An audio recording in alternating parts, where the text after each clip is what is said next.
wonderful to have you here. It's almost like something that just happened on this issue area to get people interested. So we're thrilled to have everybody here and looking forward to a thoughtful and thought-provoking discussion.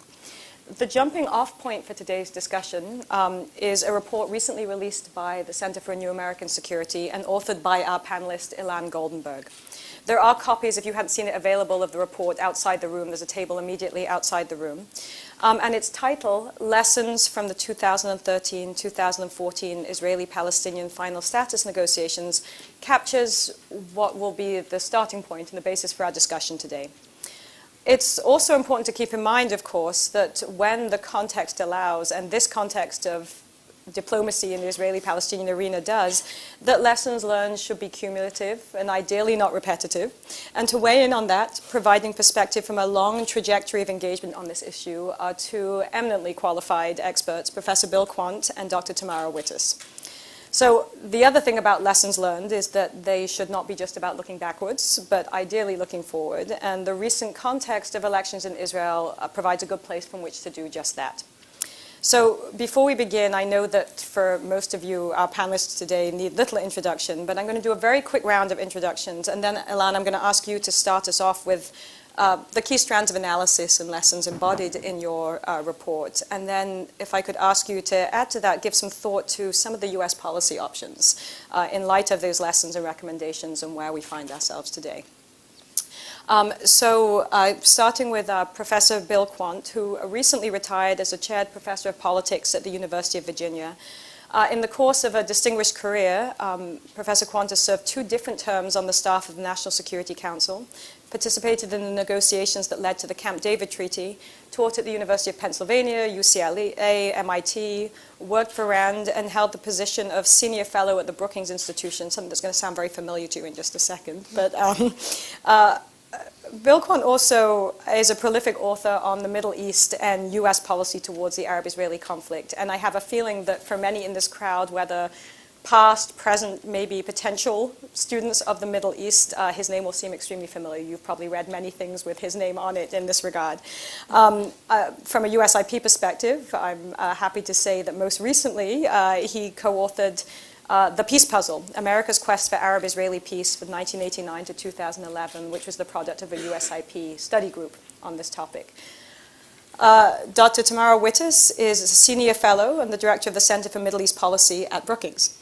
She previously served as Deputy Assistant Secretary of State for Near Eastern Affairs, oversaw the Middle East Partnership Initiative, and served as Deputy Special Coordinator for Middle East Transitions. Before joining the State Department, Tamara Wittis was a senior fellow in the Center for Middle East Policy at Brookings, and also, this is another shameless USIP plug or connection, served as a Middle East specialist here at the US Institute of Peace, from where she edited the volume, How Israelis and Palestinians Negotiate, a Cross-Cultural Analysis of the Oslo Peace Process, a book, I should say, to which Bill Quandt was also a contributor. There's a little bit of a theme going on here. And last but certainly not least, Mr. Ilan Goldenberg, who is Senior Fellow and Director of the Middle East Security Program at the Center for New American Security. Immediately prior to coming to CNS, Ilan served as the Chief of Staff to the Special Envoy for Israeli-Palestinian Negotiations at the US Department of State. Prior to that, he served as Senior Professional Staff Member on the Senate Foreign Relations Committee covering Middle East issues. And from 2009 to 2012, served first as a special advisor on the Middle East and then as the Iran team chief in the Office of the Undersecretary of Defense for Policy. So all in all, I think we can tell we're in for a thoughtful discussion today that's certainly grounded in incomparable experience. So Ilan, if I can turn to you to start us off. Well, thank you, Lucy, Thank you. for hosting this event, and thank you for everybody for being here. I thought what I'd do is talk for a few minutes about some of the key lessons that I took out of my own experiences in the 18 months, and many of which are reflected in the report, but also try to draw from those lessons into what does it mean for us today, particularly in the aftermath of this election, some of the very bold and unfortunate comments by Prime Minister Netanyahu about the possibility of a 2-state solution, and what this really means going forward. So the first thing, and I go into this very deeply in the report, and people have used this analogy before, I'm not the first to use it, I just think I take it to a more extreme level, is this question of the Israeli-Palestinian conflict in many ways is a divorce. Really between two sides who know each other at this point incredibly well, but also just don't trust each other anymore at all. I think which is something that was different perhaps from the 90s, where when they first started negotiating, the negotiating dynamic itself has taken over to such an extent where I know what you're doing here. I know exactly what you're doing. I know how to press your button. I don't trust you, and I'm just expecting everything is seen from the perspective of leverage in the negotiation. You saw that all the time. It's very much a zero-sum game. Two parties essentially trying to divide territory. You know, this is the old analogy. You know, it's not about two states living together. It's two states living side by side, like that divorce analogy. And you saw it in a number of the different issues. You know, I would also say, as the American mediators, we were a bit like the lawyers. And you could probably think of, you know, the consul general who's responsible for dealing with the Palestinians, and the embassy in Tel Aviv were almost like these two, you know, the couple, the good friend couple of the divorcing couple, each talking to one side and then conflicting with each other as they came back to talk about what they had heard. But you know, you saw it in the issues, Jerusalem being in some ways like the child in the negotiation, any divorce negotiation, the most emotional issue, and one that there is no comfortable custody arrangement that actually works for both sides, so you're going to have to find a way to make it work. The other, Jewish state, which in some ways I compare to that piece of China that nobody really wants in a divorce negotiation. In the beginning, nobody really cares about, but then one side decides, well, maybe I want this. And so the other side decides, well, if you want this, then I want this, because it's useful leverage and the distrust. Why do you want it? And you sort of start going up the escalation ladder. And before we knew it, Jewish state, which had just not been an issue in 2000 really, had become this mammoth issue by 2013 through a combination of different steps taken by both sides and how they publicized it. The other thing I'll say on this core negotiating dynamics that I get into in the report is, you know, Abbas and Netanyahu as leaders, and a lack of trust there. I mean, Martin Indyk, who, you know, my former boss, Tammy's current boss, you know, has talked about this before and made this a big point. The lack of trust was just, it's a huge issue. It's hard to see either of these leaders, quite frankly, at this point, ever going towards a two-state solution. But it's almost it is impossible to see them doing it together. There's just no trust there at all. Both of them are incredibly risk-averse. And as a result of that, you know, neither of them are going to be, on top of the fact they don't trust each other, neither of them are going to be the leader that takes their people beyond the comfort zone in which they're currently in and takes those huge risks that are necessary for peace. So that really gets to the first lesson of what should we do now in the aftermath of the elections. Well, it's just the first thing we shouldn't do. We should not try to get back into negotiations in any kind of a way. I think it's very obvious that right now the dynamics just don't lend themselves to that, and there really isn't a lot of positive steps that can be taken over the next couple months to try to reinitiate any kind of a process. The next lesson I think that I took out of my own experiences was, you know, it's amazing how much time the parties end up spending on minutia. This is just a habit, I think, of 20 years of leverage and going back at each other. How much stuff is going to go through the border at Gaza, this checkpoint, that checkpoint, how high there's old stories about the Hebron Agreement and the height of the buildings in Hebron. I mean, the level of detail, it's amazing. It's like nothing you'll ever see in the US government. As a guy who spent a few years working on other issues like Iran, it's just, there's nothing like the bickering that goes on this issue and the level of minutia that they get into. And as negotiators, you know, your job is twofold. One is to try to focus them on the bigger pictures, but two is to recognize when these things actually become important. And, you know, going again to a recommendation for what first thing we should do today, I think, is some immediate conflict management and one of these very nibbly minutia issues that could become a very important issue, and that's the withholding of revenues by the Israeli government right now to the Palestinians, which is really in danger of destabilizing the Palestinian government, the Palestinian Authority. And the good news here, you know, they've been holding it for the last couple months, essentially in response to the Palestinians going to the ICC. There is a little bit of good news about the Netanyahu election for this, in my view. He won. He won handily. He's got the political flexibility here now to release these revenues, if you ask me. And I think he knows better. And I'm sure his security people, I know his security people are telling him, release the revenues, stabilize the Palestinian Authority, because this is a very dangerous game you're playing right now. The Palestinians are obviously responding to this by threatening to collapse the Palestinian Authority, which is something, they threaten a lot of things. It's one of the few points of leverage that Abbas has, is he threatens things. He threatened the ICC, threatened the ICC, threatened the ICC. During the negotiations, he threatened going to 15 organizations, the conventions again and again and again. The problem is the more he threatens, the more the political pressure actually builds up for him to act. And I'm very worried that if we don't get some movement on the release of these funds relatively soon, the pressure is going to build on Abbas to the point where he actually takes a decision to dissolve the Palestinian Authority and have Israel come in and essentially restart the occupation. Something like that would, in Area A, and essentially start going back into Palestinian cities. I don't think it's a high likelihood scenario, but it's a very dangerous scenario, one that I think would be unacceptable to a lot of people. And so I think that if there's an immediate thing the United States should be doing on just conflict management right now, it's that. In terms of bigger lessons of where we go forward in the negotiations, two other things, at least, that I took out of my experiences. One is this challenge on parameters, which others have also spent a lot of time talking about. There's this very difficult, I call it the chicken-egg problem. On the one hand, you need parameters to negotiate a two-state solution, right? You need some of these very detailed agreements on the toughest issues. Without those agreements on, how are we going to divide territory, how are we going to divide Jerusalem, what are we going to do about security, you can never have very detailed, in-depth discussion amongst the experts to really work out the details. The challenge is, if you try to go for parameters, you're putting all the political costs up front.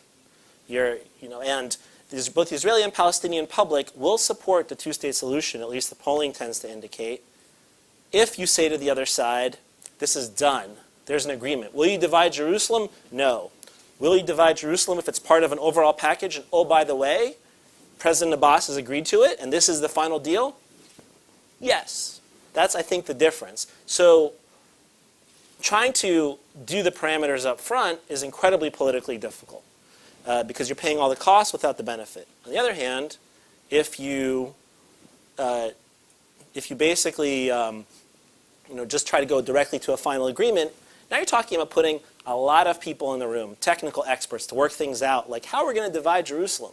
So if you can show me an Israeli prime minister who's willing to put 15 experts in a room to talk about how he's going to, or she is going to divide Jerusalem, I don't think that prime minister exists, because that type of stuff will leak pretty quickly in advance of an agreement. And again, any prime minister would be just incredibly exposed in a situation like that. So you have this very difficult challenge. Put the parameters up front or just go for the final deal. And I don't think we ever managed to work that out during the agreement. This is where you get to one of the other things that's being discussed right now publicly, which is, should the United States or essentially abstain on a UN Security Council resolution that puts down those parameters? Should the Europeans would be the ones who would actually do it. The United States would obviously have influence over the language. Should the United States be thinking about that? It's a possibility. It would then let the societies think about it. They'll clearly reject it at first. Neither of these leaderships are going to go for it. But maybe it's the type of thing that starts socializing both sides. Or maybe it's just rejected and actually undermines the ideas altogether. So this is the challenge. I also don't know. I have no idea if the Obama administration is going to actually do this or not. I think it's a political heavy lift. They have other major issues on their plate, like Iran, which I think they'd like to handle first. And the president is a pretty pragmatic guy, and so is he really going to expend all the political capital on this when he's got a lot of other issues to deal with in the next year and a half? Final lesson, and then I'll hand it over to some of my colleagues. Settlements. Huge issue during the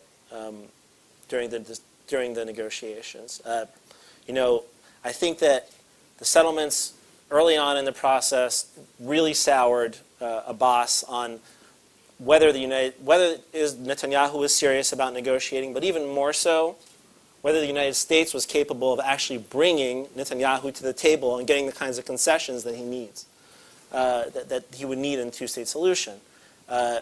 That is something that's just very hard for the Palestinians to grapple with. And they can't accept anything. You know, you hear these ideas, but only outside the blocks, inside the blocks. That makes sense for Israelis. It doesn't make any sense for Palestinians. For them, it's all unacceptable. And in some ways, some of the most provocative settlement construction is inside the blocks. It's in areas like Ariel, which are going to be the most contested. You know, the Israelis will say that's inside the blocks. We should build there. The Palestinians will say absolutely not. And so the question now becomes for the United States, is there something that it can do on settlement policy? And I would make two arguments going forward. One is there's always the possibility of Security Council resolution just focused on settlements. That's another idea that's out there. In some ways, it's an easier lift for the administration because it's an issue that it's been very clear on historically. It's also an issue where there really is a political wedge in Israel and a lot of people who don't support it.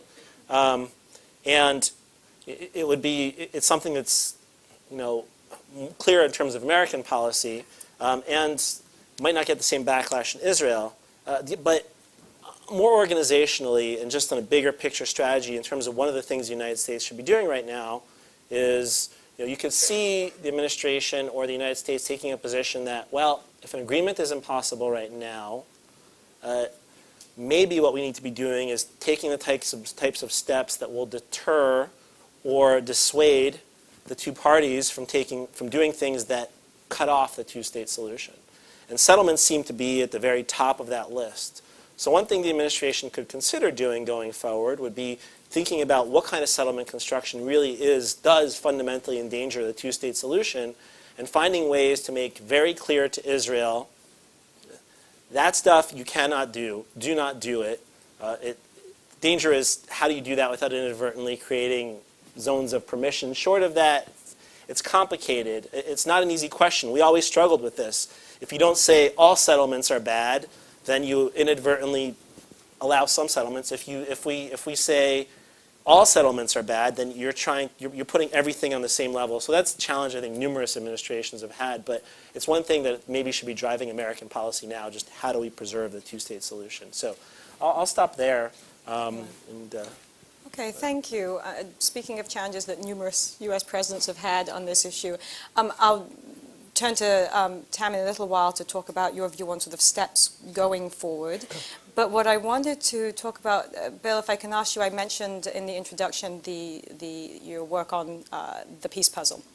And actually also out on the table there was an excerpt from the epilogue of that book, which was titled Lessons Learned and Unlearned, which laid out, I think it was maybe 11 different lessons from looking at American involvement in this.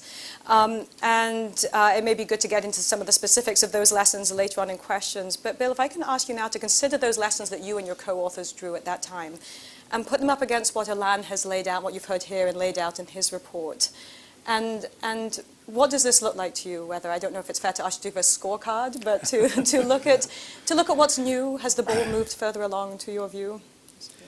It's hard to be very upbeat and say, yes, we're hanging in there and making progress. Every one of these failed efforts teaches us new lessons. A lot of this is very familiar territory. I'm sure Ilan felt he'd heard about a fair number of these problems in previous rounds.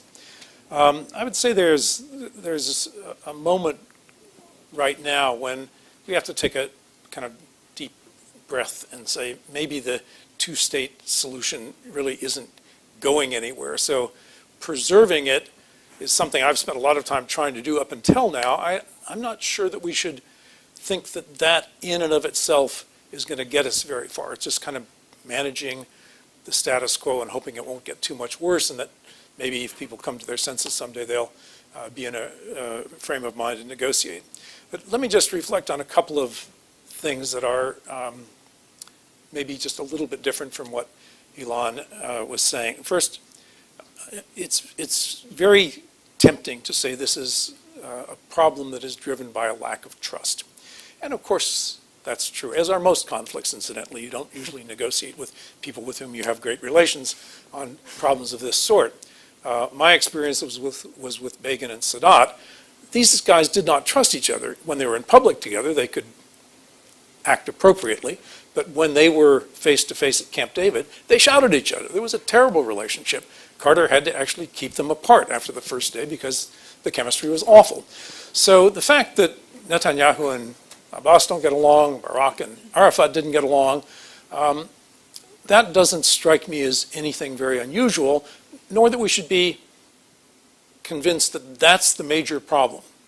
I think one of the major problems is structural, and it is the fact that Israel has so many of the cards and yet looks at the negotiating conflict as if you start from where we are today and how much does Israel dial back.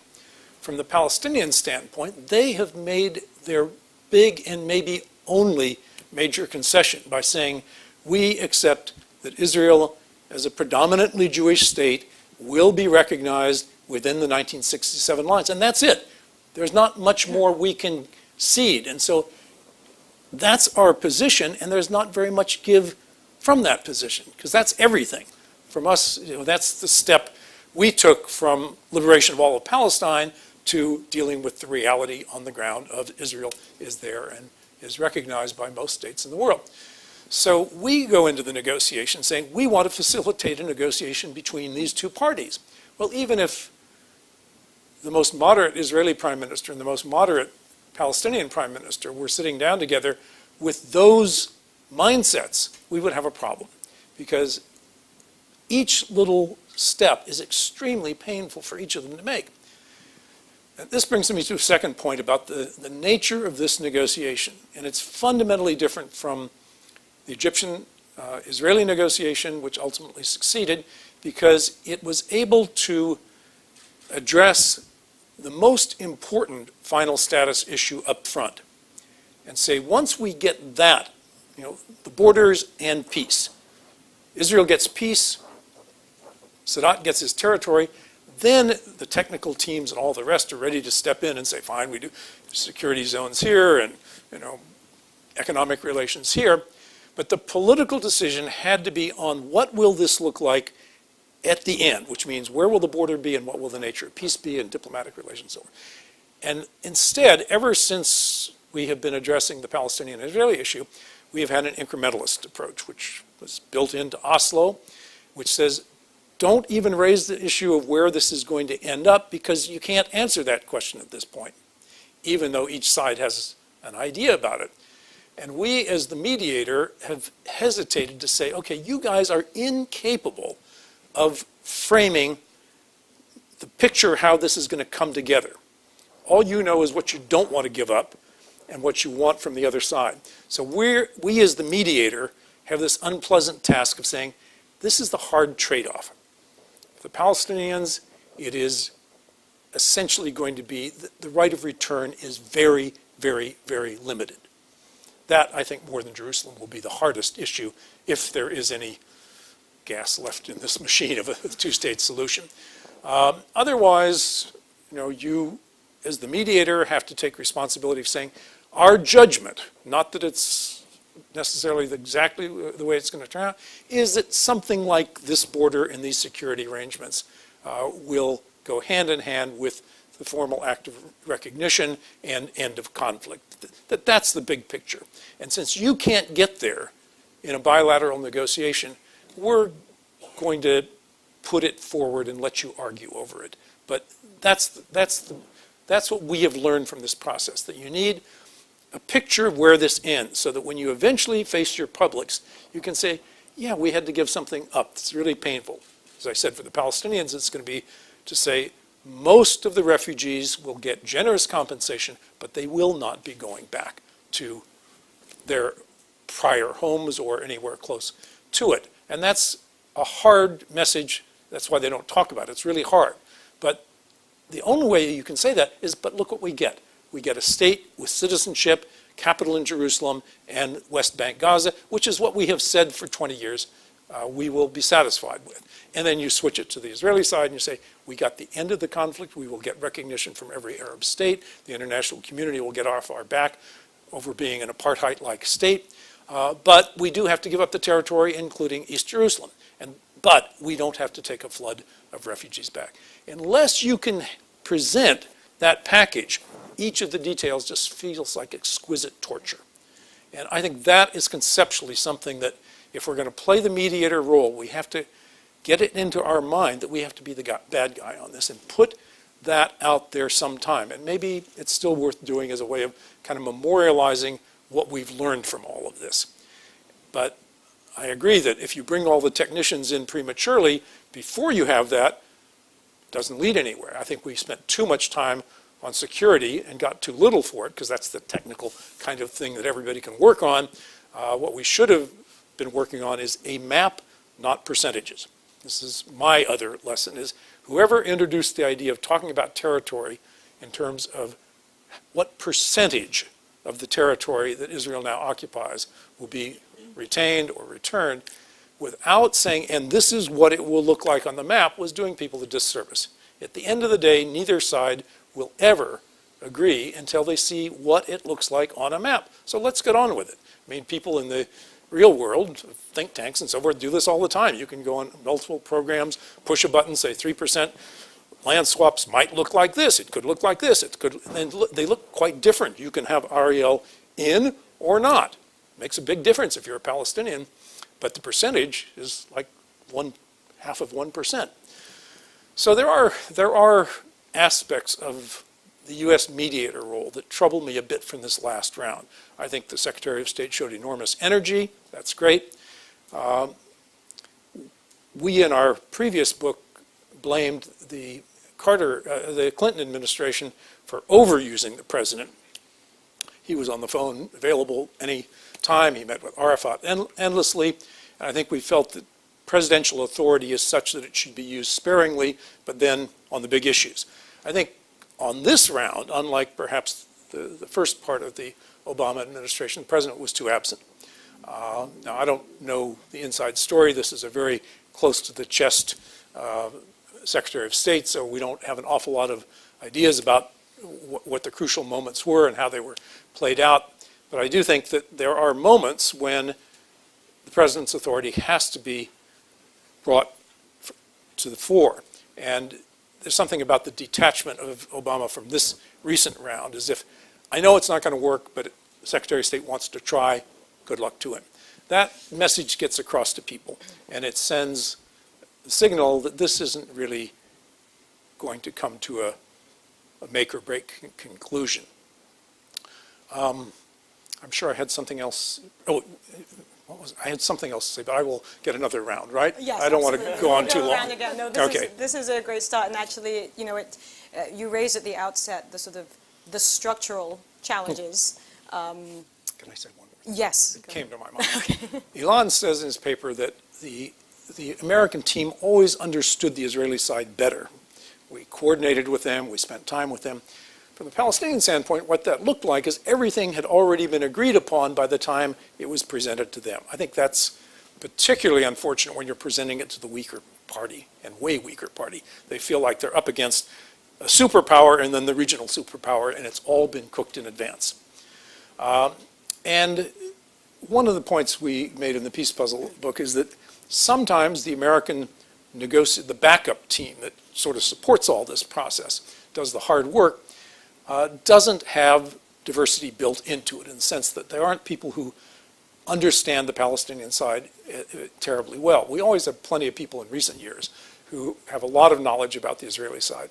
And I don't think that lesson got reflected in the structure of that echelon. Now, you tell me that I'm wrong if I am, but it seemed to me, just looking at who was there, is that you didn't have a problem with people who knew a lot about Israel, but you didn't have the comparable depth on the Palestinian side. And I think there's a case to be made for, if you're going to be deeply engaged, you should be more equitably equipped to deal with both sides, and the extreme lengths to which we go now to coordinate everything with Israel first and then kind of present it to the Palestinians. It's bound to create a negative reaction, and it adds to the difficulty of getting the Palestinians to engage, and to engage in a constructive way.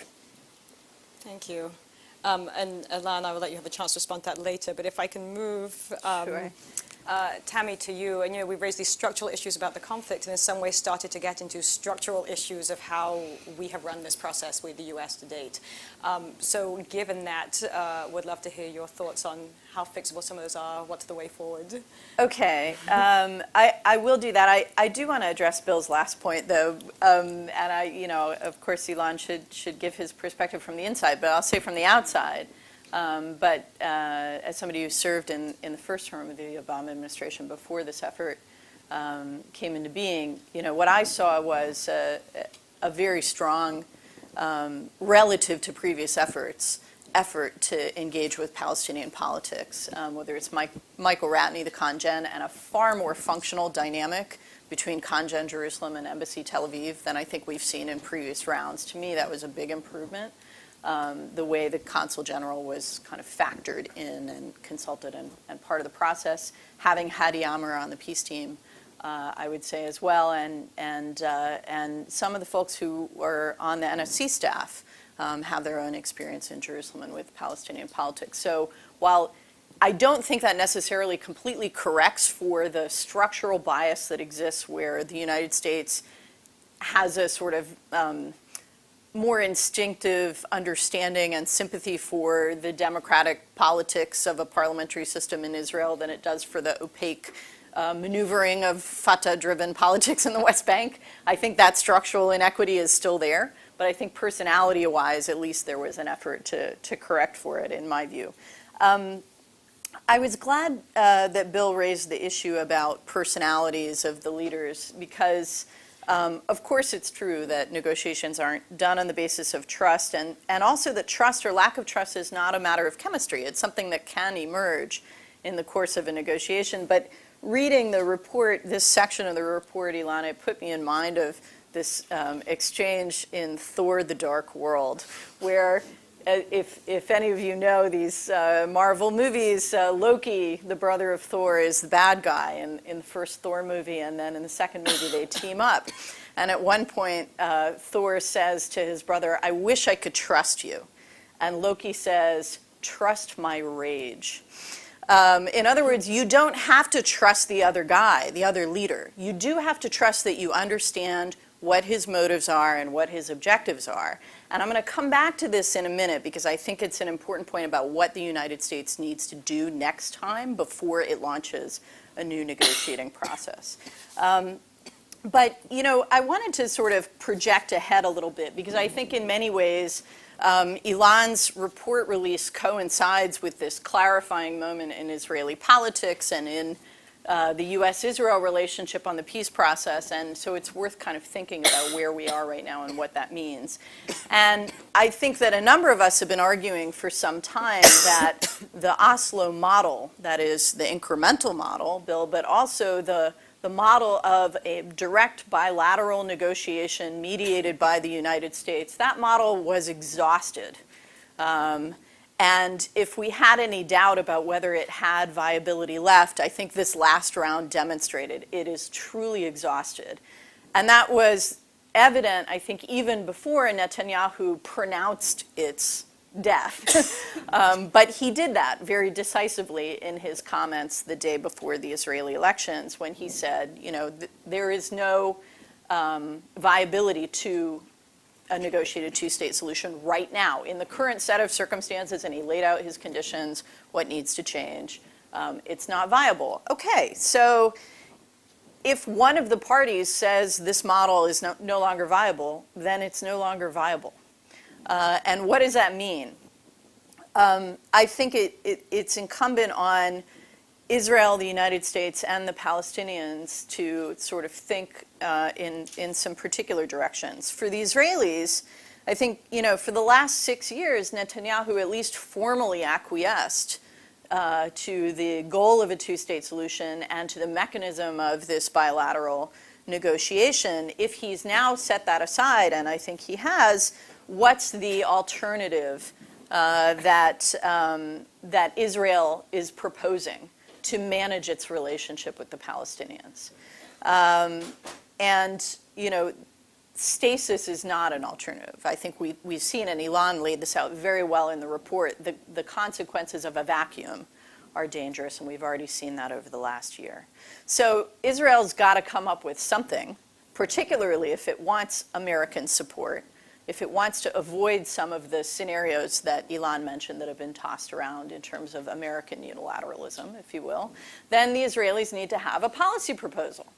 And I would hope that they're working on that expeditiously. And I think that the United States also needs to think about what sort of non-negotiated mechanism, what sort of unilateral Israeli mechanism, if that's what they propose, the U.S. would see as constructive, as advancing or preserving a two-state solution, and what kinds of unilateralism it might see as unconstructive, retarding, or contradicting the possibility of a two-state solution.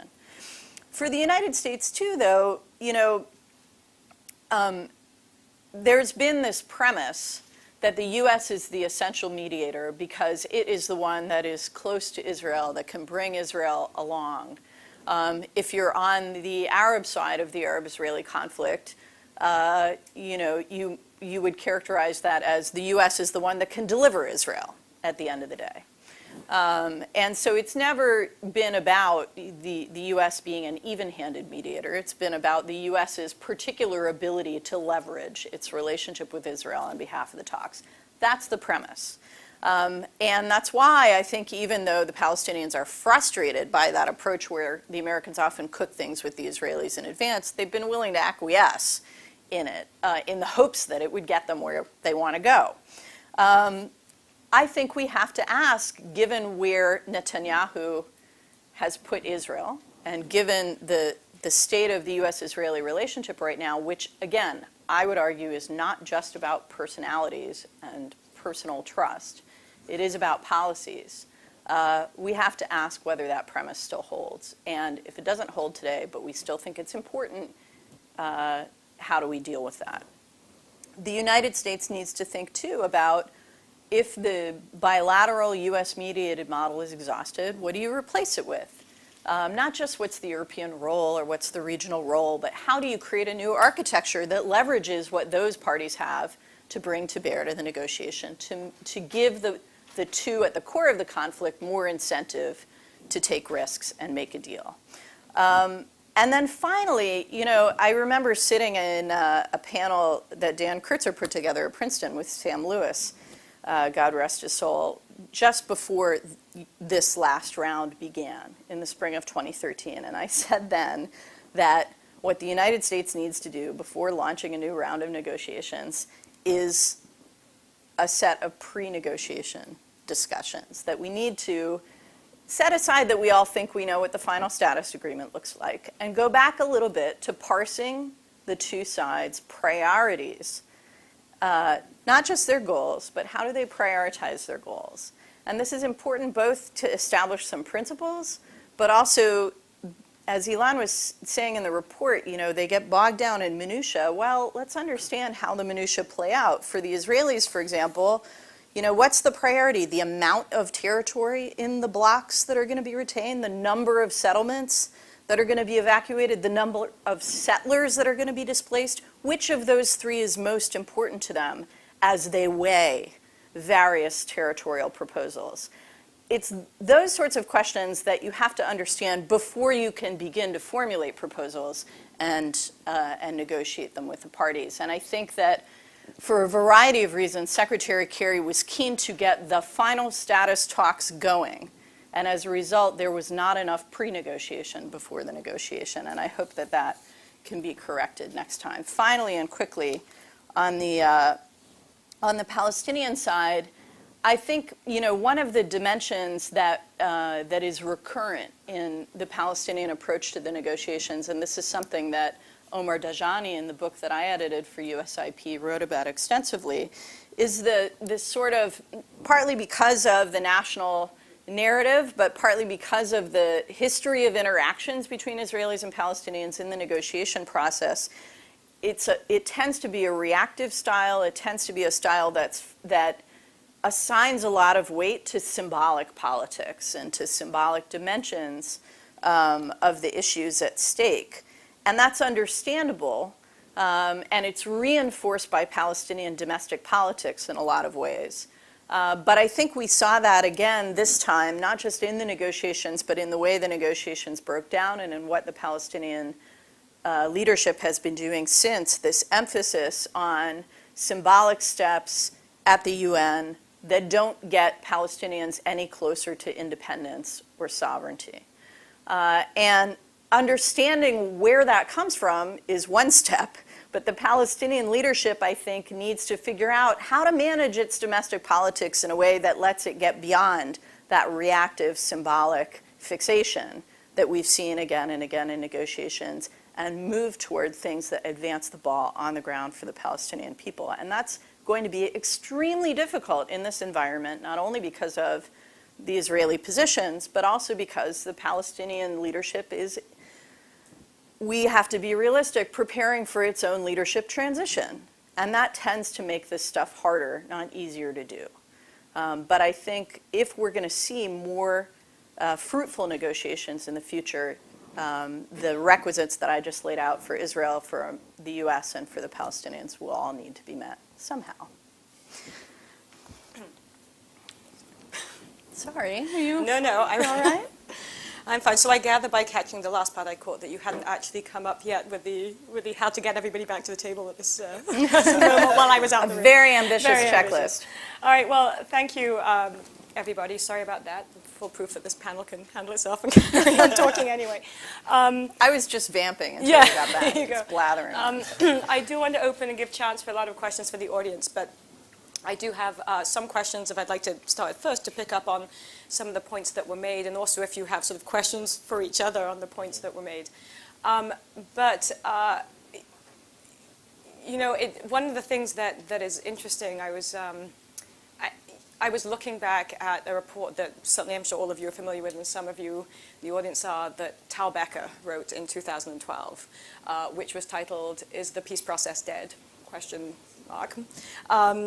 Oh, no, sorry, The End of the Peace Process. I overstated. The End of the Peace Process, question mark. Tal Becker, as many of you know, has been a senior negotiator for the Israeli team and was also during the round of Annapolis talks.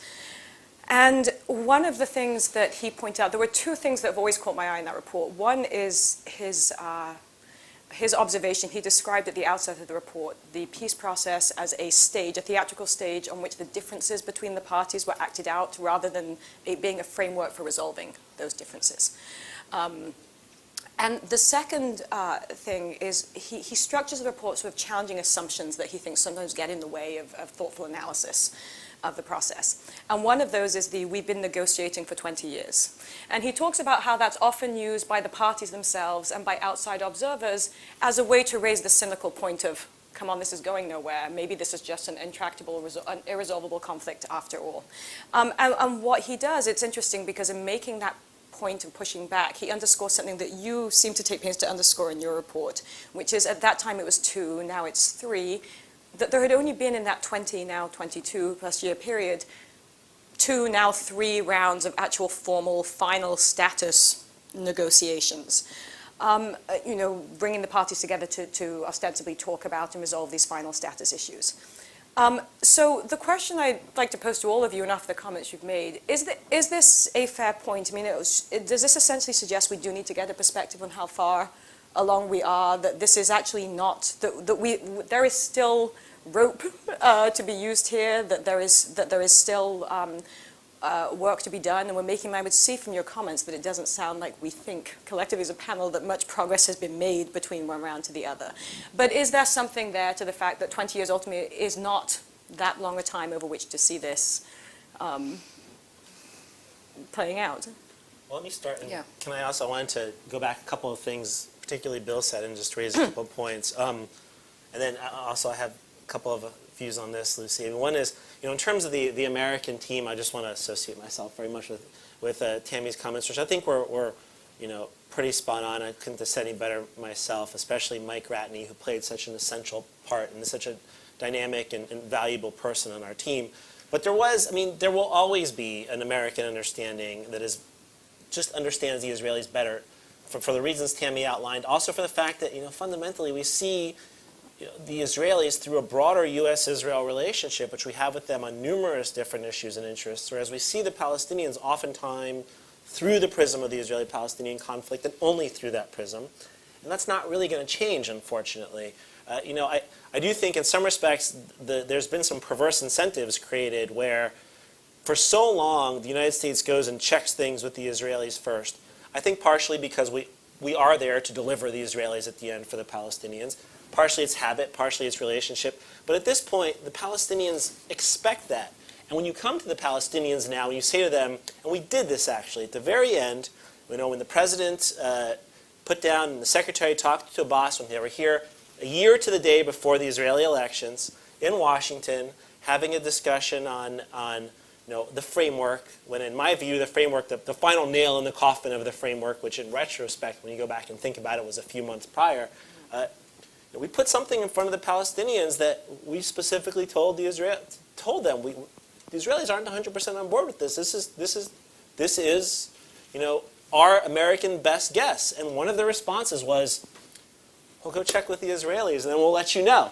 I mean, so there is a bit of a game here on this, and the only just one other thing I want to add, in addition to refugees in Jerusalem, that has changed, and I think was very apparent to us in this round. Security is a very different issue now than it was 15 years ago. It's no longer just a technical issue in Israel. I think it has a lot to do with what happened in the aftermath of the withdrawal from southern Lebanon and the withdrawal from Gaza. It's become a psychological, huge issue right up there with Jerusalem and right up there with refugees in a way it wasn't, where there's concern that whatever we do, we withdraw, there will be a failed state, there will be terrorists attacking us. It's a really hard one to get beyond. Does that mean, Ilan, that the investment you guys made in putting together that big security team at the technical level was kind of sidestepping the real issue for Israelis on security?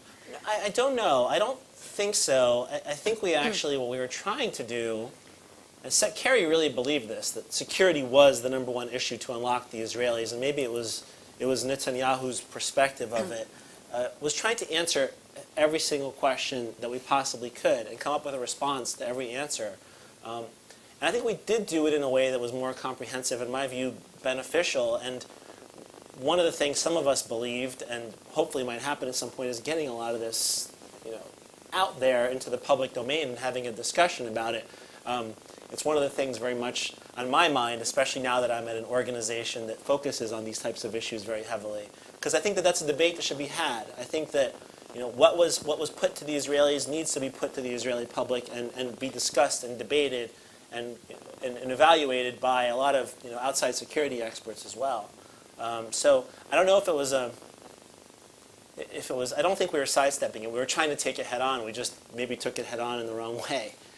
Or in a way that clearly didn't work, whatever it was. And just on Lucy, on your question, and I think there is a change in the way things have evolved over the last 15 or 20 years. And I don't know it myself because I wasn't in those previous negotiations, but talking to some of the people on our team who were there in some of the previous rounds, whether it's Martin or Jonathan Schwartz or others, there used to be this, we're going to help each other in the 90s. We're going to do this together. I think this negotiation is different than any other one because it's much more lashed up into the political narratives and the domestic politics of both sides. Much more, I would say, than even Egypt, Israel. And they needed to be able to do things for each other. I'm going to publicly say this, and you're going to publicly say that, and that's going to help both sides. That's changed. Now it's very much zero-sum game. And I don't know if that was just this Israeli government with this Palestinian negotiator. So you're suggesting the relationship between the negotiators has changed over time? At least that's what I hear. I don't have personal proof of it, but from people who've been there in previous rounds, that was one of the things they described to me. That's interesting. Well, let's open to a round first of audience questions, and let's see, because we're now, it's 4:25. Let's open to a round of audience questions. There's a mic here. If you just raise your hand if you have questions, and somebody will bring a mic to you.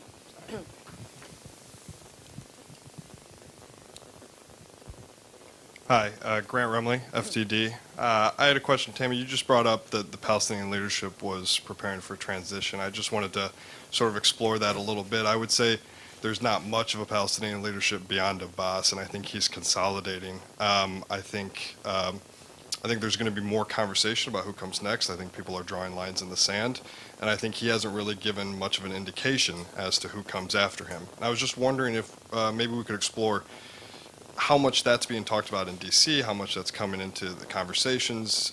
Are there people in offices somewhere discussing who comes next, who secures what we're working for now?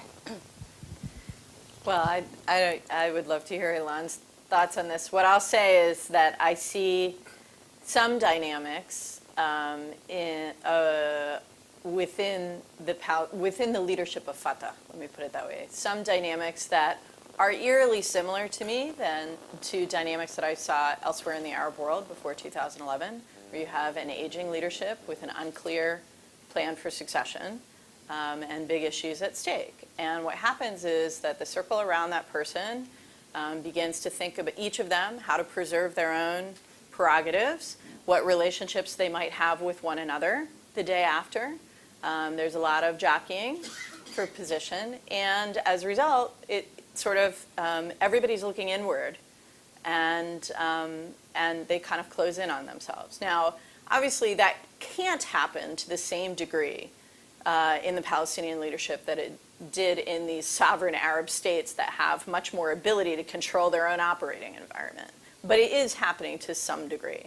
And that's why I said I think it's harder to do some of the stuff that I think is important. And it's also why I think that the regional role and the international role is crucial, because the Palestinian environment is very, very heavily conditioned by outside actors.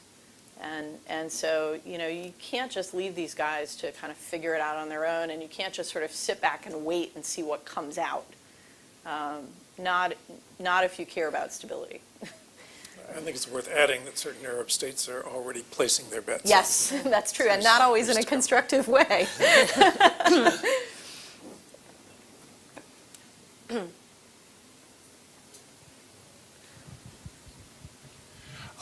Given that that Israel has a sort of peace, except for the exceptions, that's the trend, and that it is succeeding in expanding the settlements for quite a period of time, what incentive does it have for changing that pattern for the foreseeable future?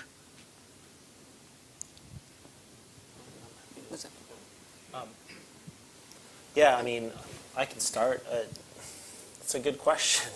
I think there is the U.S.-Israel relationship, which I think matters to them in a great sense. The thing is, I don't think there's too many other issues where we're tied up with, but it's clearly become an irritant in that relationship. I also think that, politically, I think it's a real wedge issue in Israel, so there is an opportunity there potentially. You look at the moderate middle ground voter, they're not supportive of settlements. They don't like the idea that all this money is being siphoned off into places in the West Bank, which aren't necessarily going to be part of the future state, and by the way, are also causing, more international pressure to come down on them. But thus far, there hasn't been anything that's been very successful in stopping this. Some people, you hear people argue for more international pressure, or Europe taking more of a greater role in trying to find some kind of signaling on this front. And maybe that works, maybe it doesn't. Some argue for work out with the Israelis where it's okay to build and where it's not okay to build, and that by doing that you can deter them from building in the places that are really harmful. I see some benefits in that too, but I also think that it becomes a tricky, very, very tricky game for the United States to play. So I don't know. I don't really have any great ideas other than expanding pressure if others do. But so, that's the question. Some of this, it seems, gets back to what Bill was laying out before in terms of what needs to be laid out for the Israelis in terms of what they stand to gain, to both sides, what they stand to gain in the face of something that they see as, as a sacrifice they are making. Does this have to, there's two things that have been raised. One is the idea of, does that idea need to be better articulated and socialized among the publics on both sides? Sort of what really is at stake and what's to be gained? Or do we think that's a well-worn path? And the other thing we seem to be raising in this is mechanisms of enforcement, whether that's incentives, disincentives, accountability for behaviors. How has the U.S. done on that? Can it kick that in now at this point? I think the question is really an excellent one. What's the incentive to do anything different tomorrow from what you've done in the past days and weeks and months that has just won Netanyahu a re-election? I mean, I think there are Israelis, I mean, he got 25% of the vote for his party. In most democratic countries, that's not an enormous vote of confidence. But still, in that system, it's enough to get you to be prime minister.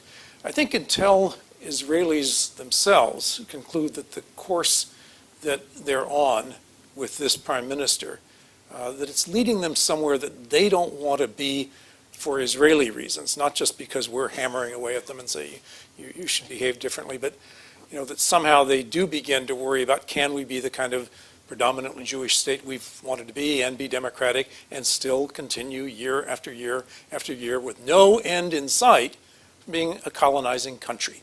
Basically, that's the way the rest of the world sees them, and it is the way they're behaving. So unless Israelis say, there's something wrong with this, that contradiction has to be addressed, and the only way we can address it is either swallow hard and say, okay, we're going to incorporate all of the people we occupy into our body politic, which is not going to happen, but that is a solution to the problem, and be democratic and accept the consequences of becoming a binational state, or we're going to remain a predominantly Jewish state by either unilaterally withdrawing from 80 to 90% of the West Bank, building our wall and saying, you guys run your affairs over there, and we run ours here, and hopefully someday that will result in peace, but in the meantime it leaves us at least a mostly Jewish state, and we can be democratic by our rules.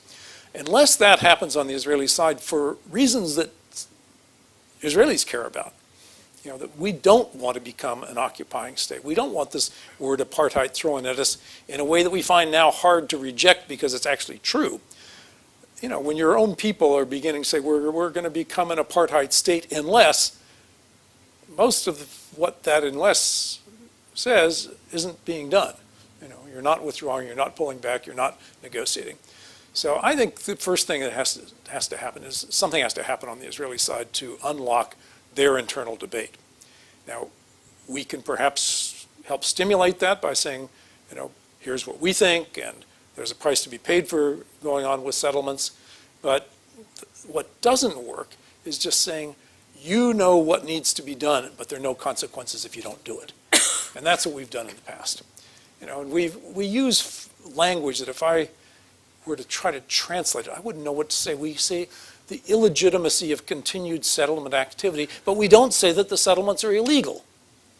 Now, what is the difference between illegitimate settlement activity and our believing that under international law this is illegal? We could change our rhetoric. We could say, actually, we do think it's illegal, and if it comes to a UN resolution, that's one we could support, because it goes back to a position that has been held by most presidents most of the time. And at least it signals that there might be consequences for doing that. But we tend not to do that. We're our politicians are politicians, and they want to use weasel words. But I think the time for weasel words is perhaps past. Tammy, yes. Let me just add one dimension here.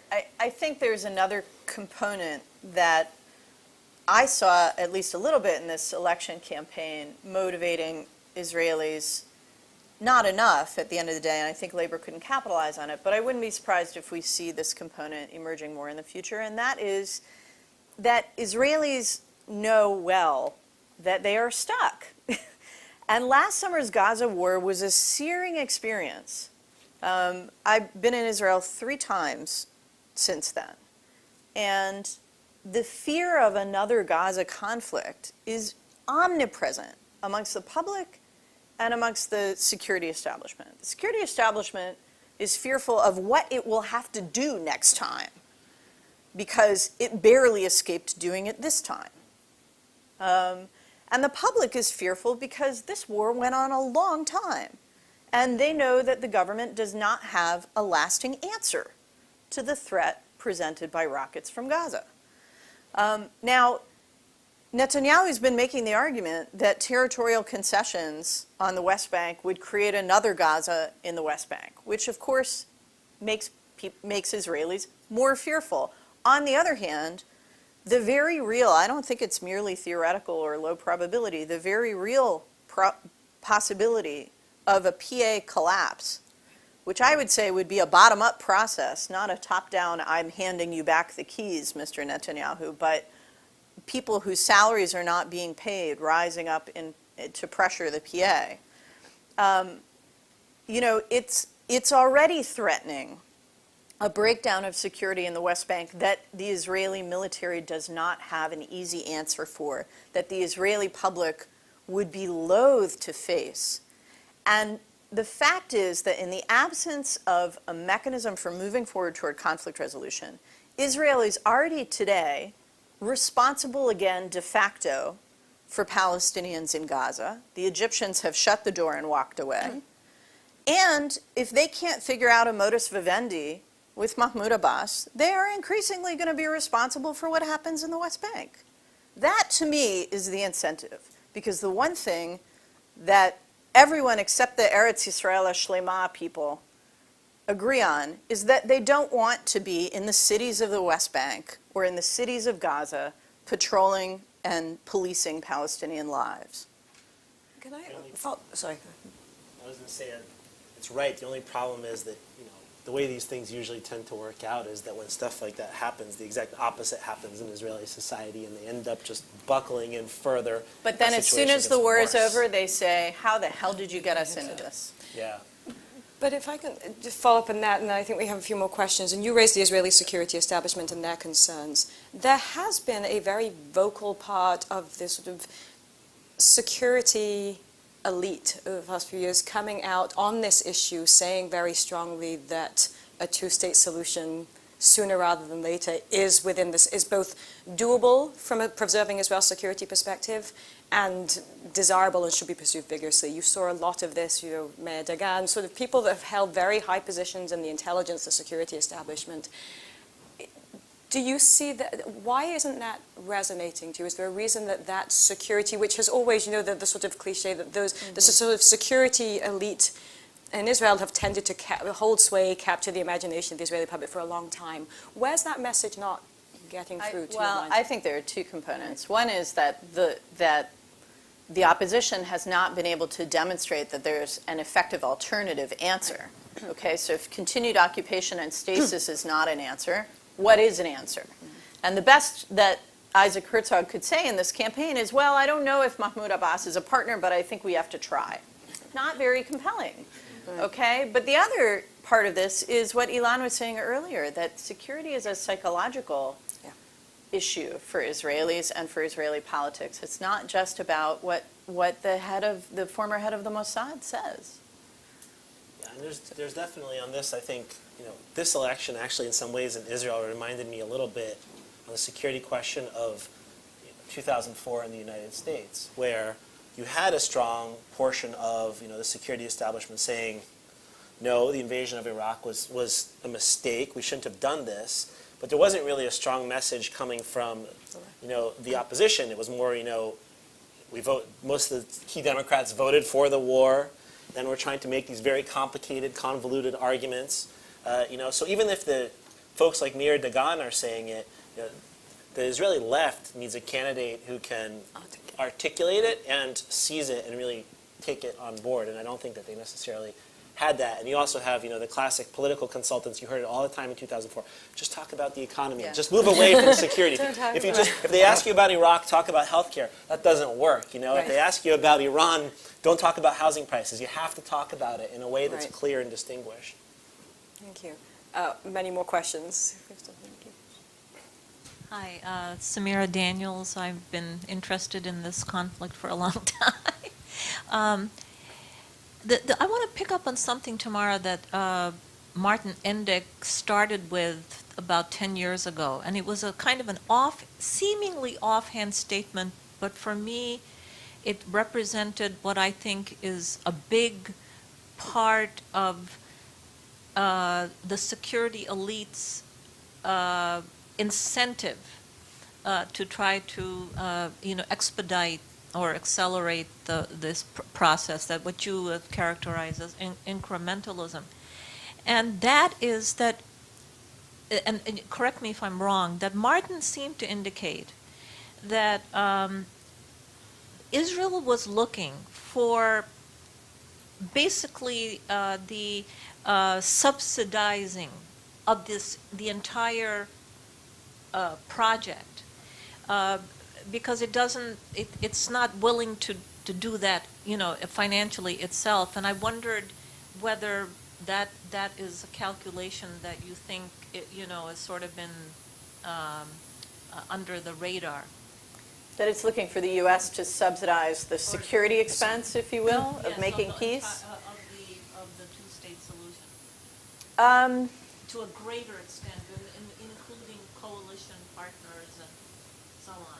Well, that's an interesting question. I can't speak to what Martin said 10 years ago, because I wouldn't remember, but let me try and address the general question. And, Ilan, I don't know to what extent you guys gamed this stuff out, but in earlier phases of final status negotiations, of course, there was a lot of discussion about how much peace would cost. Compensation for refugees who were not going to return, for example. The cost of resettling settlers. Ehud Sprinzak did a big study on, the financial incentives that might induce settlers to move from the West Bank back into within the Green Line. And so I think that, there's been a lot of homework done on various components of this. Who foots the bill? Israel is a wealthier country now than it was during the Clinton years. But it's also a much more unequal country than it was during the Clinton years. And part of what we saw in this election campaign was concern about rising poverty and rising inequality.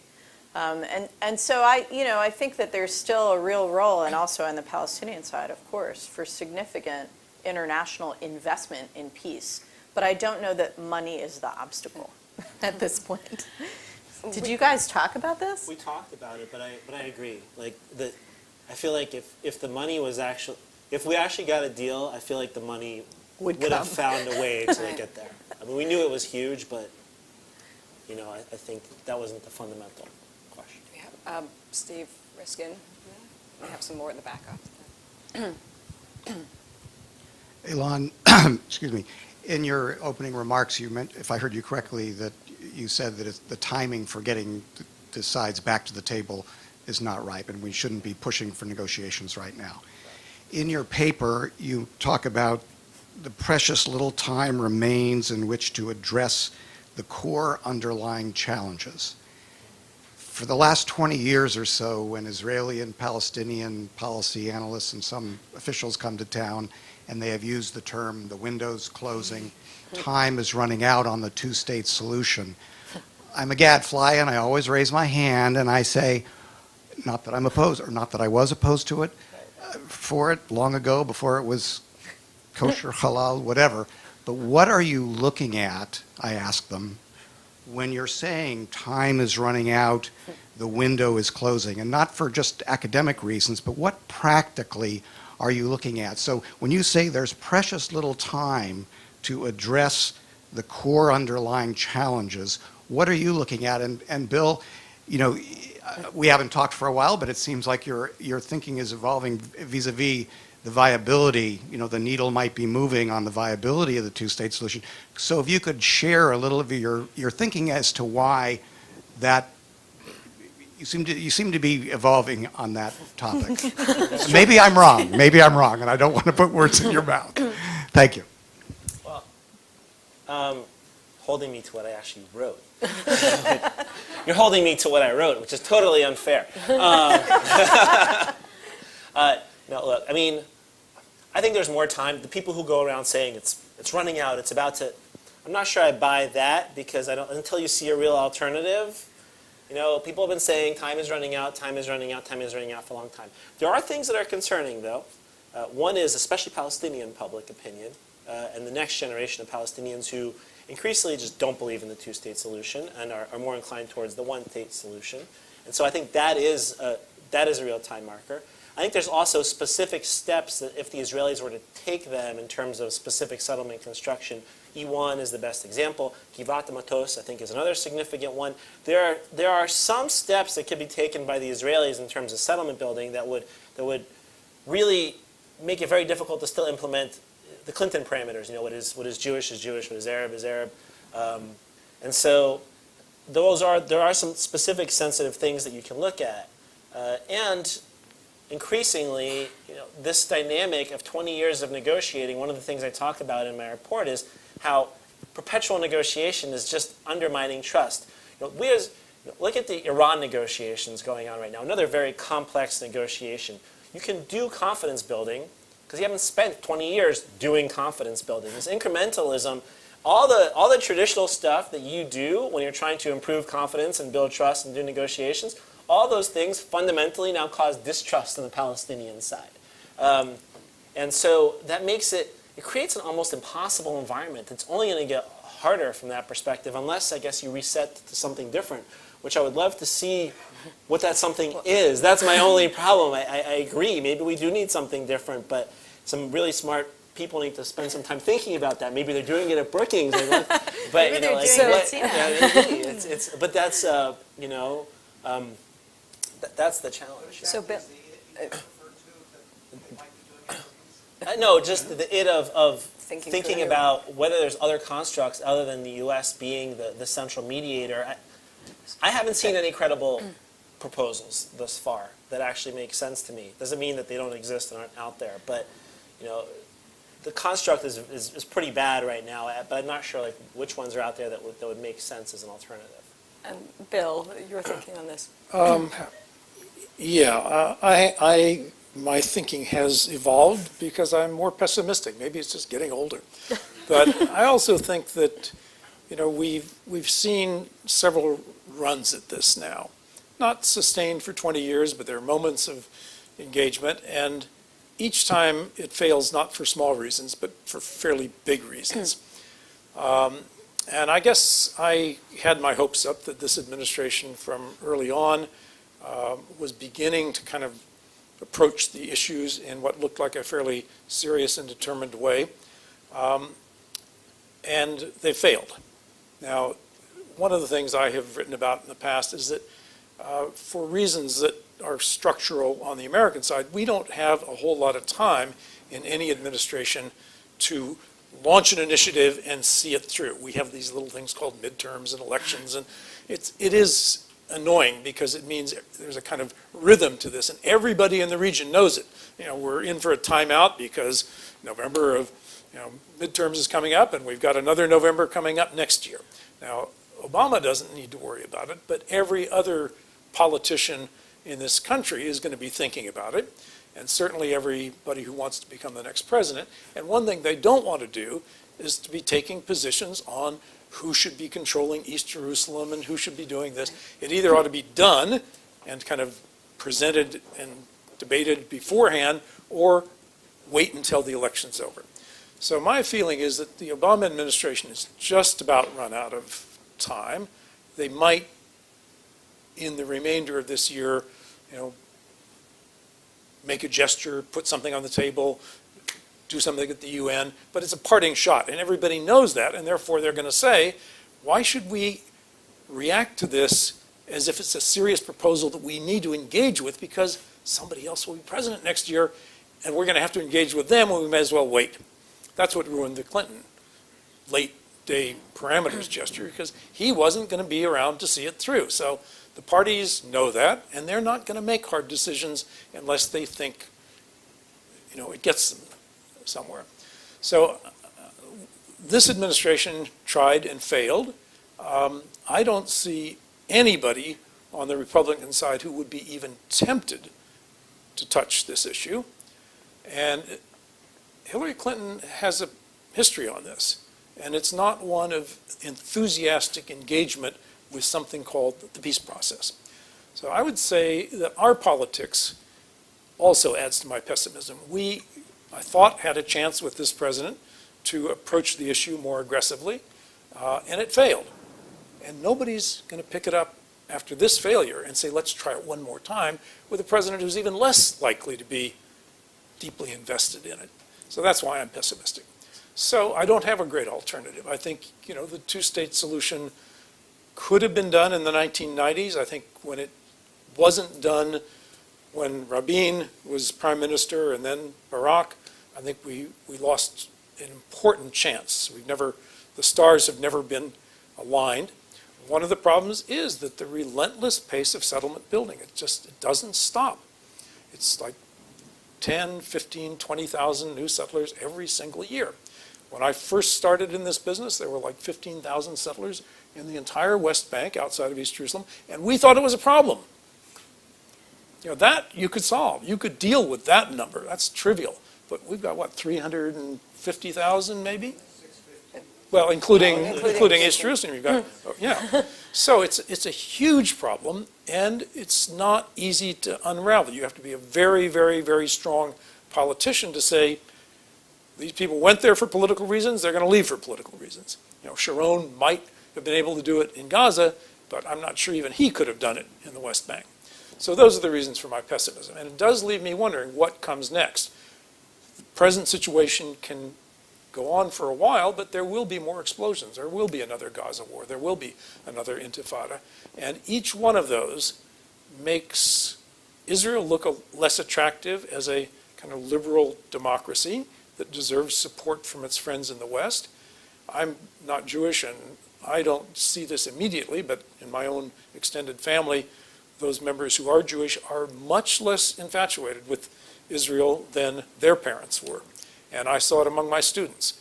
If I were an Israeli, I would think, how much support is going to come from our natural constituency, who are not the evangelicals, who ought to be American Jews, as they look at Israel and say, that's not the Israel I grew up admiring. I would worry about that because I think it's happening in this country. And you can get all the evangelical support you want, but it's all for reasons that, quite frankly, if you examine it, is not very reassuring in terms of believing in a Jewish state of the kind that most Zionists want.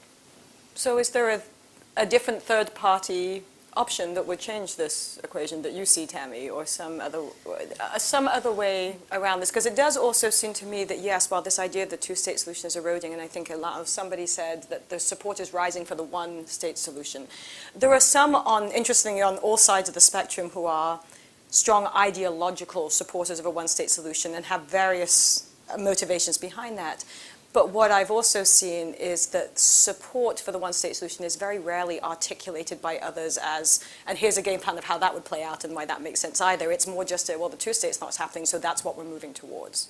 So absent a strategy or sort of a conception of that, are there alternatives either for third parties to get there or a different model? Well, look, I think the phrase one-state solution is a total misnomer. Right. So, if we contemplate just for a moment what it would mean if that were the political outcome, it would mean civil conflict.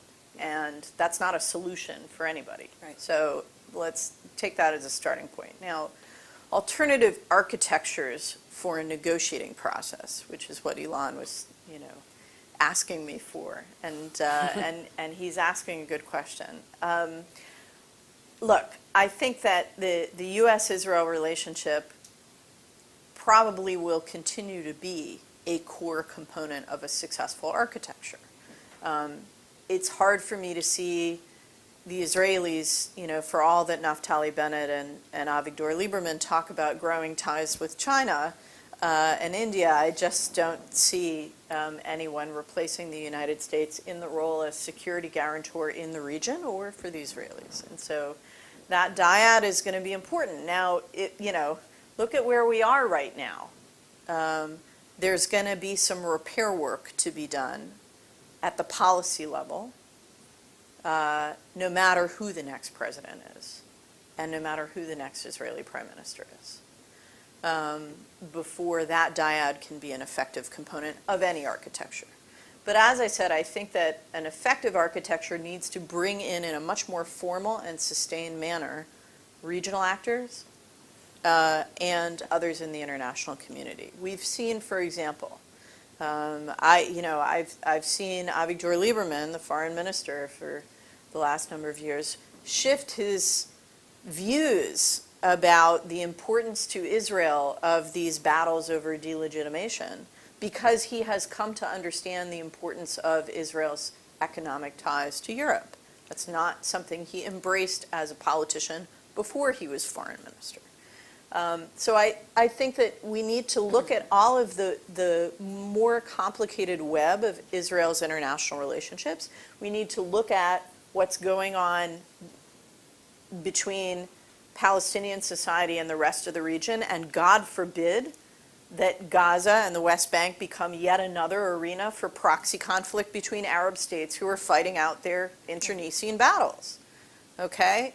I already see troubling indicators, and I think that one of the things the United States could do by bringing the region in a more formal way is get them lined up in one direction on Palestinian politics and prevent a situation that really exacerbates things on the ground.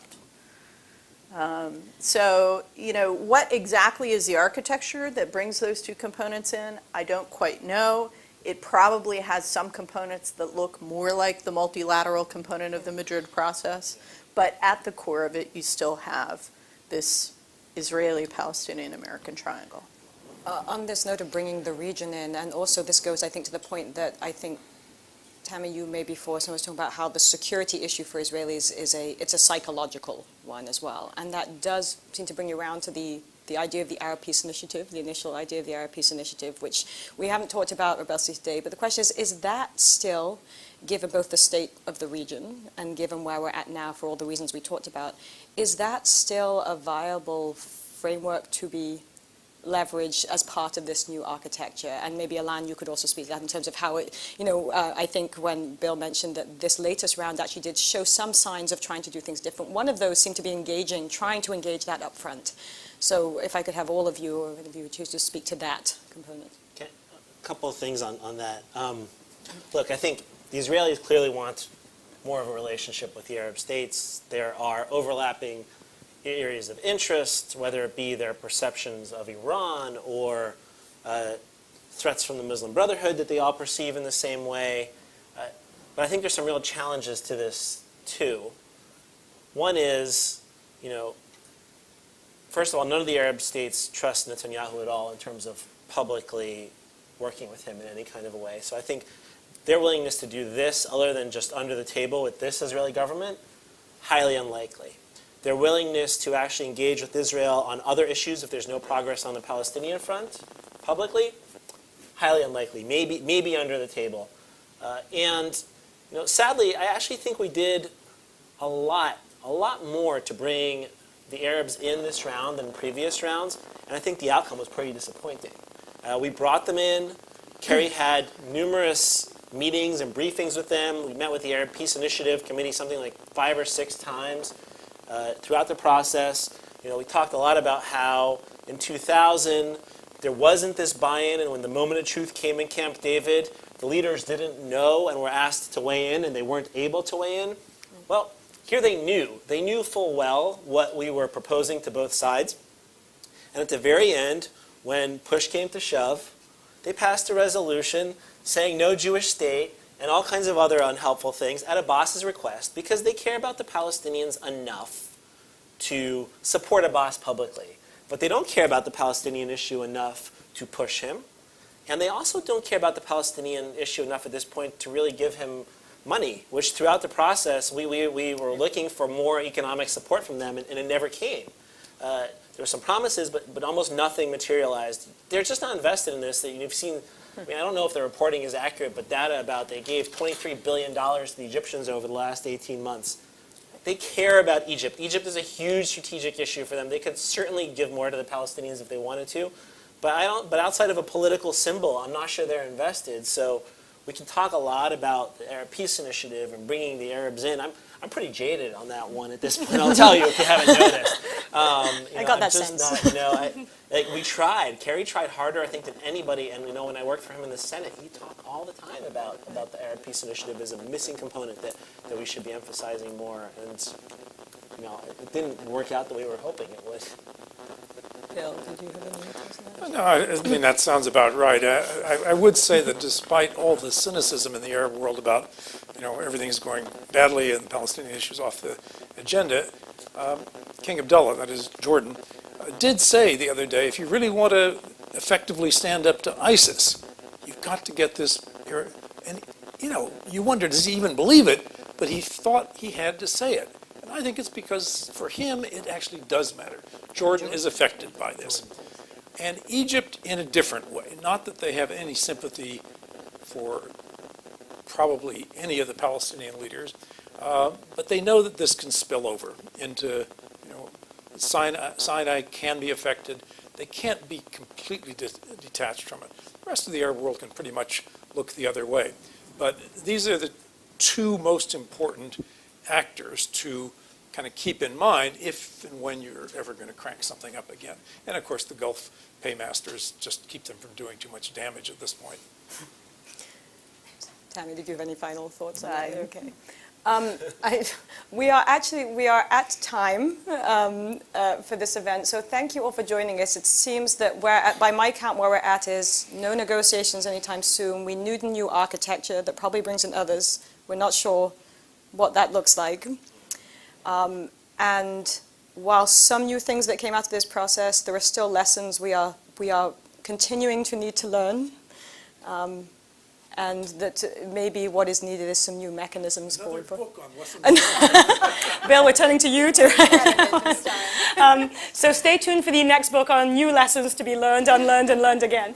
But thank you all for coming, and please take the reports on the table outside if you haven't had a chance already. Thank you.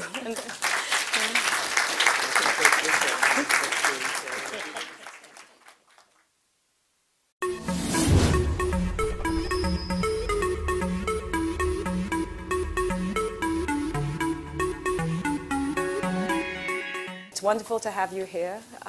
It's almost like something had just happened on this issue area to get people interested. So we're thrilled to have everybody here and looking forward to a thoughtful and thought-provoking discussion. The jumping off point for today's discussion is a report recently released by the Center for New American Security and authored by our panelist, Ilan Goldenberg. There are copies, if you hadn't seen it, available of the report outside the room. There's a table immediately outside the room. And its title, Lessons from the 2013-2014 Israeli Palestinian Final Status Negotiations, captures what will be the starting point and the basis for our discussion today. It's also important to keep in mind, of course, that when the context allows, and this context of diplomacy in the Israeli-Palestinian arena does, that lessons learned should be cumulative and ideally not repetitive. And to weigh in on that, providing perspective from a long trajectory of engagement on this issue are two eminently qualified experts, Professor Bill Quandt and Dr. Tamara Wittis. So the other thing about lessons learned is that they should not be just about looking backwards, but ideally looking forward. And the recent context of elections in Israel provides a good place from which to do just that. So before we begin, I know that for most of you, our panelists today need little introduction, but I'm going to do a very quick round of introductions. And then, Ilan, I'm going to ask you to start us off with the key strands of analysis and lessons embodied in your report. And then if I could ask you to add to that, give some thought to some of the US policy options in light of those lessons and recommendations and where we find ourselves today. Starting with Professor Bill Quandt, who recently retired as a chaired professor of politics at the University of Virginia. In the course of a distinguished career, Professor Quandt has served 2 different terms on the staff of the National Security Council, participated in the negotiations that led to the Camp David Treaty, taught at the University of Pennsylvania, UCLA, MIT, worked for RAND, and held the position of senior fellow at the Brookings Institution, something that's going to sound very familiar to you in just a second. But Bill Quandt also is a prolific author on the Middle East and US policy towards the Arab-Israeli conflict. And I have a feeling that for many in this crowd, whether past, present, maybe potential students of the Middle East, his name will seem extremely familiar. You've probably read many things with his name on it in this regard. From a USIP perspective, I'm happy to say that most recently he co-authored The Peace Puzzle, America's Quest for Arab-Israeli Peace from 1989 to 2011, which was the product of a USIP study group on this topic. Dr. Tamara Wittis is a senior fellow and the director of the Center for Middle East Policy at Brookings. She previously served as Deputy Assistant Secretary of State for Near Eastern Affairs, oversaw the Middle East Partnership Initiative, and served as Deputy Special Coordinator for Middle East Transitions.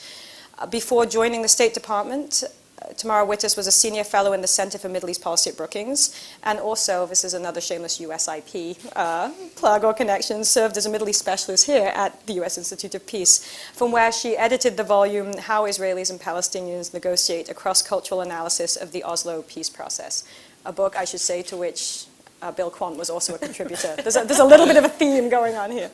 And last but certainly not least, Mr. Ilan Goldenberg, who is Senior Fellow and Director of the Middle East Security Program at the Center for New American Security. Immediately prior to coming to CNES, Ilan served as the Chief of Staff to the Special Envoy for Israeli Palestinian negotiations at the U.S. Department of State. Prior to that, he served as Senior Professional Staff Member on the Senate Foreign Relations Committee covering Middle East issues. And from 2009 to 2012, served first as a special advisor on the Middle East and then as the Iran team chief in the office of the... To one side and then conflicting with each other as they came back to talk about what they had heard. But you know, you saw it in the issues, Jerusalem being in some ways like the child in the negotiation, any divorce negotiation, the most emotional issue, and one that there is no comfortable custody arrangement that actually works for both sides, so you're going to have to find a way to make it work. The other, Jewish state, which in some ways I compare to that piece of China that nobody really wants in a divorce negotiation. In the beginning, nobody really cares about, but then one side decides, well, maybe I want this. And so the other side decides, well, if you want this, then I want this, because it's useful leverage and the distrust. Why do you want it? And you sort of start going up the escalation ladder. And before we knew it, Jewish state, which had just not been an issue in 2000, really, had become this mammoth issue by 2013 through a combination of different steps taken by both sides and how they publicized it. The other thing I'll say on this core negotiating dynamics that I get into in the report is Abbas and Netanyahu as leaders and a lack of trust there. I mean, Martin Indyk, who, my former boss, Tammy's current boss, has talked about this before and made this a big point. The lack of trust was just, it's a huge issue. It's hard to see either of these leaders, quite frankly, at this point, ever going towards a two-state solution. But it is impossible to see them doing it together. There's just no trust there at all. Both of them are incredibly risk-averse. And as a result of that, neither of them are going to be, on top of the fact they don't trust each other, neither of them are going to be the leader that takes their people beyond the comfort zone in which they're currently in and takes those huge risks that are necessary for peace. So that really gets to the first lesson of what should we do now in the aftermath of the elections. Well, it's just the first thing we shouldn't do. We should not try to get back into negotiations in any kind of a way. Under Secretary of Defense for Policy. So all in all, I think we can tell we're in for a thoughtful discussion today that's certainly grounded in incomparable experience. So Ilan, if I can turn to you to start us off. Well, thank you, Lucy, Thank you. for hosting this event, and thank you for everybody for being here. I thought what I'd do is talk for a few minutes about some of the key lessons that I took out of my own experiences in the 18 months, and many of which are reflected in the report, but also try to draw from those lessons into what does it mean for us today, particularly in the aftermath of this election, some of the very bold and unfortunate comments by Prime Minister Netanyahu about the possibility of a two-state solution and what this really means going forward. So the first thing, and I go into this very deeply in the report, and people have used this analogy before, I'm not the first to use it, I just think I take it to a more extreme level, is this question of the Israeli-Palestinian conflict in many ways is a divorce. Really between two sides who know each other at this point incredibly well, but also just don't trust each other anymore at all. I think which is something that was different perhaps from the 90s, where when they first started negotiating, the negotiating dynamic itself has taken over to such an extent where I know what you're doing here, I know exactly what you're doing, I know how to press your button, I don't trust you, and I'm just expecting, everything is seen from the perspective of leverage in the negotiation. You saw that all the time. It's very much a zero-sum game. Two parties essentially trying to divide territory. This is the old analogy.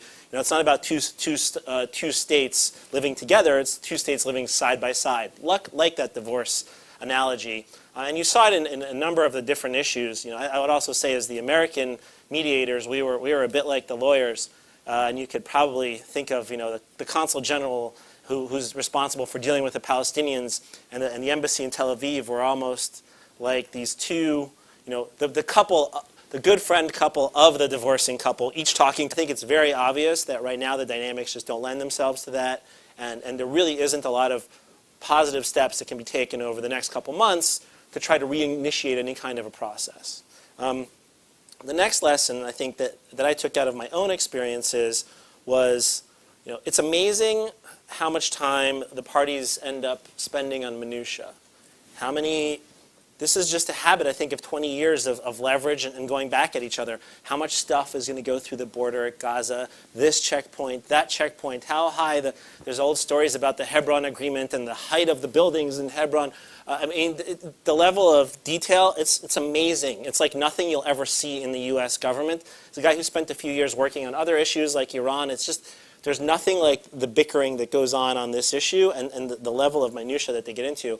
And as negotiators, your job is twofold. One is to try to focus them on the bigger pictures, but two is to recognize when these things actually become important. And going again to a recommendation for what first thing we should do today, I think, is some immediate conflict management and one of these very nibbly minutia issues that could become a very important issue, and that's the withholding of revenues by the Israeli government right now to the Palestinians, which is really in danger of destabilizing the Palestinian government, the Palestinian Authority. And the good news here, they've been holding it for the last couple months, essentially in response to the Palestinians going to the ICC. There is a little bit of good news about the Netanyahu election for this, in my view. He won. He won handily. He's got the political flexibility here now to release these revenues, if you ask me. And I think he knows better, and I'm sure his security people, I know his security people are telling him, release the revenues, stabilize the Palestinian Authority, because this is a very dangerous game you're playing right now. The Palestinians are obviously responsible